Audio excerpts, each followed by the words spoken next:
বন্ধুরা, আজকের ভিডিওটা উইকলি, তাই ডেলি টাইম ফ্রেম নিয়ে চর্চা করব নিফটি এবং ব্যাংক নিফটির ক্ষেত্রে। গত সপ্তাহেও আপনাদের সাথে এই প্যাটার্নটাই ড্র করা ছিল এবং আপনাদের সাথে শেয়ার করেছিলাম যে রিটেস্ট হতেই পারে, কিন্তু বেশ কিছু জোন আপনাদেরকে শেয়ার করে দিয়েছিলাম।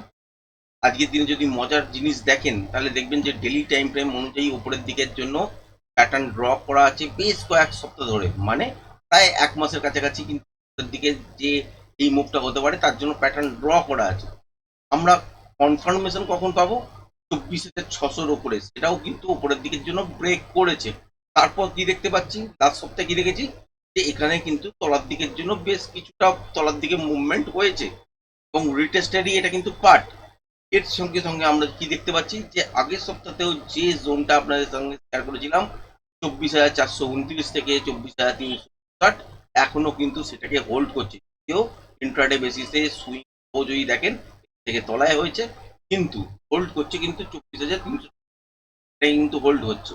এবার যদি মজার জিনিস দেখেন তাহলে হচ্ছে প্যাটার্ন অলরেডি আমাদের কাছে কনসেপ্ট ছিল, যেটা হচ্ছে ডেলি টাইম ফ্রেম অনুযায়ী একটা প্যাটার্ন তৈরি হয়েছে।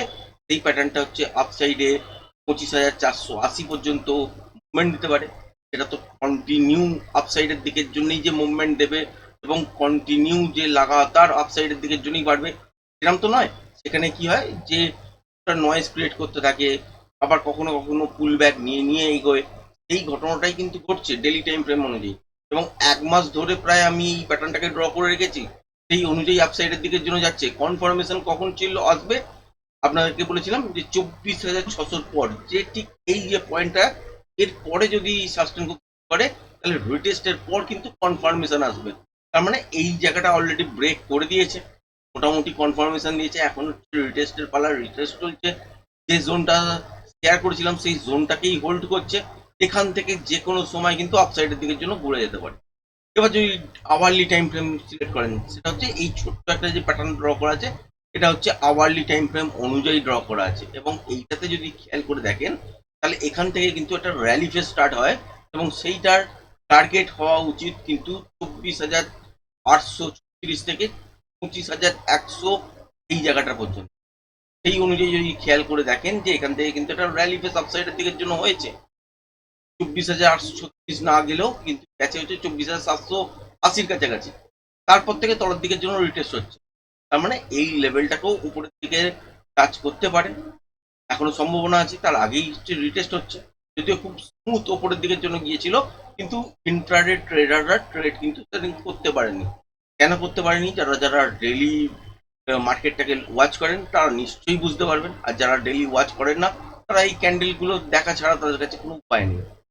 এবার যদি খেয়াল করে দেখেন এখানেও কিন্তু একটা প্যাটার্ন তৈরি হচ্ছে, যে প্যাটার্নটা এখানে আপসাইডের দিকের জন্য উপরের দিকের জন্য নিয়ে যেতে পারে। কিন্তু এখানে কি কনফার্মেশন এসছে যে এখান থেকে উপরের জন্য ঘুরবে? না, এখনো কনফার্মেশন আসেনি।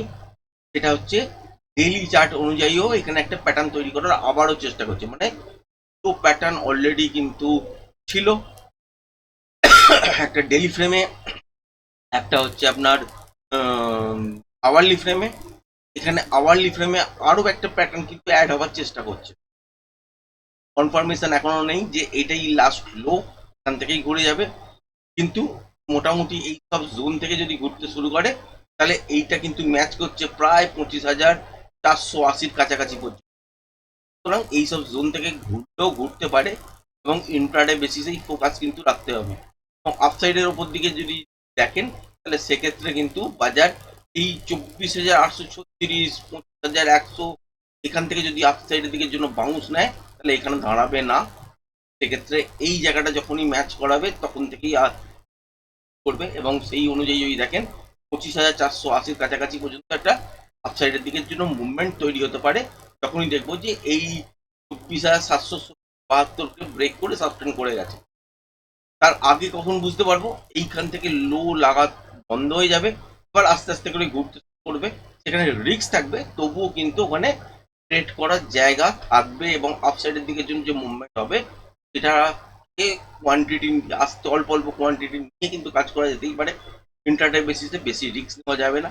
কিন্তু যখনই দেখবো যে 24,772 এইটার লেভেলটার ওপরে সাস্টেন করতে শুরু করছে, তাহলে এই লেভেলটা সেক্ষেত্রে আর কাজ করবে না, যেটা হচ্ছে আপনার 24,836 থেকে 25,100, এটাকেও ব্রেক করে কিন্তু উপরের দিকে 1,480 পর্যন্ত উপরের দিকে আবার জায়গা তৈরি করে দিয়েছে। এবার এখান থেকেই মুভটা হবে নাকি আরেকটু তলায় আসার পর মুভমেন্ট হবে, এটাই কিন্তু দেখার।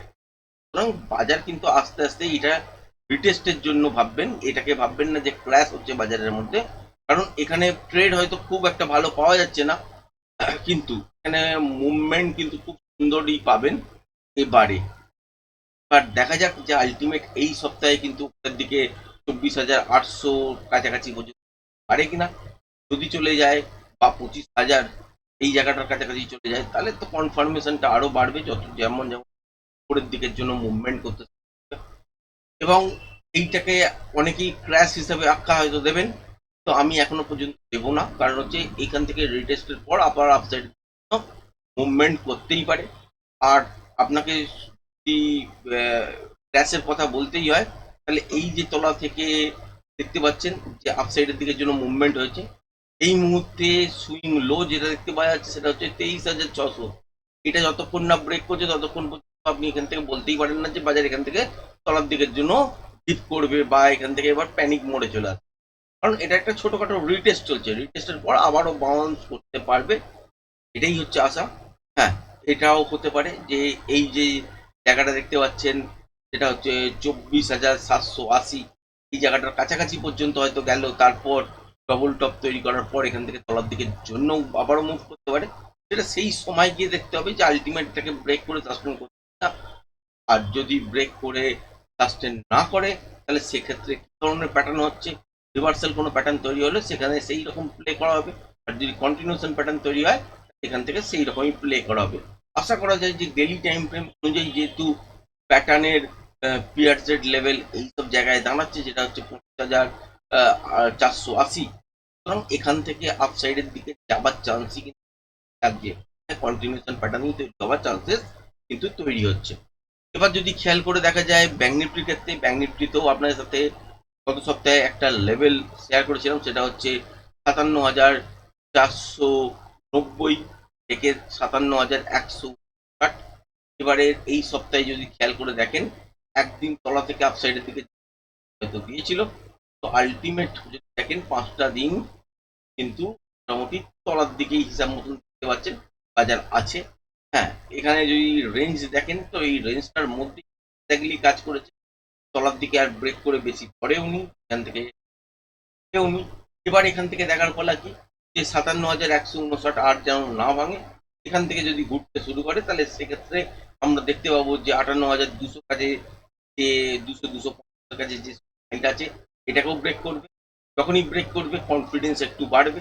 আর ফাইনালি 58,567 থেকে 700, এই যে জোনটাকে সেট করেছিলাম, এর কাছাকাছি আসার পর আবারও ছোটখাটো রিটেস্ট হতে পারে। যদি সামলে নেয় বা কোনো একটা দিন দেখলাম যে গ্যাপ আপের সঙ্গে সাস্টেন হয়ে গেছে, তারপর ছোটখাটো রিটেস্ট নেওয়ার পর এই লেভেলটাকে ব্রেক করে সাকসেসফুল সাস্টেন করে যাচ্ছে, তাহলে এই মুভটাও কিন্তু ডেইলি প্যাটার্ন অনুযায়ী উপরের দিকে এত দূর দেখতে পাবেন, সেটা হচ্ছে ওই 60,000-এর কাছাকাছি হওয়ার চান্সেস কিন্তু বেড়ে যাবে। এবার আপনারাই কমেন্টস করে জানান যে আপনাদের কি লাগছে। কারণ এই অ্যানালিসিসটা হচ্ছে আগের সপ্তাহ অনুযায়ী, মানে কোনো লেভেল চেঞ্জেস করিনি। কারণ আগের সপ্তাহ যেটা ড্র করা ছিল এই সপ্তাহে আপনাদেরকে সেটাই দেখানোর চেষ্টা। এবার ব্যাঙ্ক নিফটির ক্ষেত্রে নেগেটিভ সেন্টিমেন্ট কখন পড়বে, তখন দেখবো যে 57,159 এই লেভেলটাকে ব্রেক করে দেবে, তখন একটা নেগেটিভ সেন্টিমেন্ট থাকবে, বিয়ারি সেন্টিমেন্ট নয়, কিন্তু নেগেটিভ সেন্টিমেন্ট থাকবে, যেটা ইন্টারডেতে তলার দিকের জন্য পেমেন্ট করতে পারে সেখানে প্যাটার্ন দেখলে। আর নেগেটিভ সেন্টিমেন্ট, বেয়ারি স্পেস, এই যে জায়গাগুলো করি, তখন আমরা পাবো যখন দেখবো যে 56,000 এই লেভেলটাকে ব্রেক করে সাসপেন্ড যাচ্ছে, তখন এখান থেকে কিন্তু ট্রেন্ডটা চেঞ্জ হতে পারে বেয়ারিসের দিকে ঝুঁকতে। তার আগে পর্যন্ত এগুলো কিন্তু বেয়ারিসের দিকে ঝুঁকবে না, এটা কিন্তু আপনাদের সাথে ক্লিয়ার করে দিলাম। অনেকেই অনেক রকম ভয় দেখাবেন বা বলার চেষ্টা করবেন, কিন্তু আলটিমেট এইটাই হচ্ছে রিয়েল ফ্যাক্ট। এটাকে যত তাড়াতাড়ি বুঝতে পারবেন বা বুঝে যাবেন, ততই মঙ্গল। তো না পারলে কিন্তু আলটিমেট এখানে কিন্তু যেমন বাজার চলছে প্রফিটটা এমনিই কম হচ্ছে, কোনো কোনো দিন ট্রেডও হয়তো দিচ্ছে না, আবার কোনো কোনো দিন ভালো হয়তো ট্রেডের জায়গা তৈরি করলেও সেখানে এতটাই ভয় লাগছে যেখানে হচ্ছে ফুল ফেজে কিন্তু কাজ করা যেতে পারছে, করা যাচ্ছে। কারণ এইটাই জায়গা টেকনিক্যালের মতনই চলবে, ট্রেডের মতনই চলবে, কিন্তু খেয়াল রাখতে হবে যে এবারের মুভমেন্ট খুব বেটার হতে পারে। আর খেয়াল রাখবেন যে ইন্ডিয়া ভিক্স মোটামুটি 13 তলায় চলে গেলে তারপরে ইন্ডিয়া ভিক্সে একটুখানি গন্ডগোল শুরু হয়ে যায়, তার সঙ্গে সঙ্গে বিভিন্ন ইস্যু সেগুলো মিলিয়ে চলছে সবকিছু। যাই হোক, সেগুলো নিয়ে টেকনিক্যাল আলোচনা ওগুলোকে নিয়ে অনেক পরে হয়তো আলোচনা করা যাবে। ভিডিওটা অনেকটা বড় হয়ে যাচ্ছে, তো আজকের ভিডিওটা এই পর্যন্তই রাখলাম। ধন্যবাদ।